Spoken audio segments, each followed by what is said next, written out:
রোজার একদিন আগে ইমাম সাহেব আছে বয়ান করার জন্য, আর কিছু লোক মিষ্টি নিয়ে গেছে, বলছে যে হুজুর আজকে মিলাদ আছে, মিলাদ করে।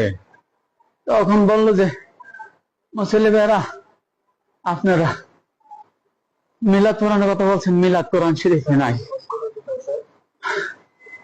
এই কথা বুঝাইতে যায় এই কথা উনি বুঝাইতে যায় মুসল্লিকে, এই কথা উনি বুঝাইতে যায় বলছেন অফিসারের কাছে দরখাস্ত না করে পিয়নের কাছে দরখাস্ত করলে কি দরখাস্ত মঞ্জুর। ইমামকে কুপিয়ে আশিকে রাসূল হওয়া যায় না। এটি লোমহর্ষক ও নিন্দনীয় ঘটনা যে একজন ইমামকে কুপিয়ে জখম করা হয়েছে। অভিযোগ, তিনি নাকি নবীজির নামে কটূক্তি করেছেন। তার দোষ ছিল কি? তিনি মিলাদকে বেদাত বলেছেন, নবীজির কাছে না চেয়ে সরাসরি আল্লাহর কাছে চাইতে বললেন এবং নবীজিকে আল্লাহর প্রেরিত বার্তাবাহক বলেছেন। হ্যাঁ, তার শব্দ চয়ন হিয়ান শব্দটা রাসূল সাল্লাল্লাহু আলাইহি ওয়াসাল্লামের শানে বেমানান ও অনুপযুক্ত। তবে এই ভুলটা শব্দ চয়নের কারণে হয়েছে, হে করার উদ্দেশ্য তার ছিল না। মূল কথা, তার বক্তব্য কটূক্তি নয়, বরং ইসলামী আকীদার একটি ধারার প্রতিনিধিত্ব ছিল।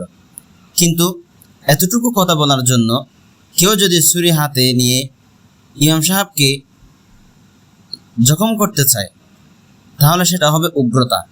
সেটা সরাসরি শয়তানের উস্কানি ছাড়া আর কিছুই হতে পারে না। আরো ভয়ঙ্কর বিষয় হচ্ছে, অনেক তথাকথিত সুন্নি ভাই এই বর্বর লোকটিকে আশিক রাসূল বলে গলা ফাটাচ্ছেন। প্রশ্ন করি, নবী প্রেম মানে কি তাহলে উগ্রতা? নবী প্রেম বলে কি গোঁড়ামি? নবী প্রেমের অর্থ হচ্ছে কি রক্তপাত? নবী প্রেমের নামে এসব কি কাজ চলছে? কেউ যদি ওয়াহাবি সালাফি আকীদা নিয়ে কোনো কথা বলেন, তখনই এদের তলোয়ার গর্জে ওঠে। ইসলাম এমন গোঁড়ামিকে সমর্থন করে না। ইসলাম কাউকে কথা বলার অপরাধে কুপিয়ে ফেলার শিক্ষা দেননি। আবেগ থাকা ভালো বিষয়, কিন্তু হুশহীন আবেগ ইসলামের জন্য ভয়ঙ্কর। ইসলামে হুশহীন আবেগ মূল্যহীন, বরং তা ইসলাম ও নবীজির সম্মানকে কলঙ্কিত করে।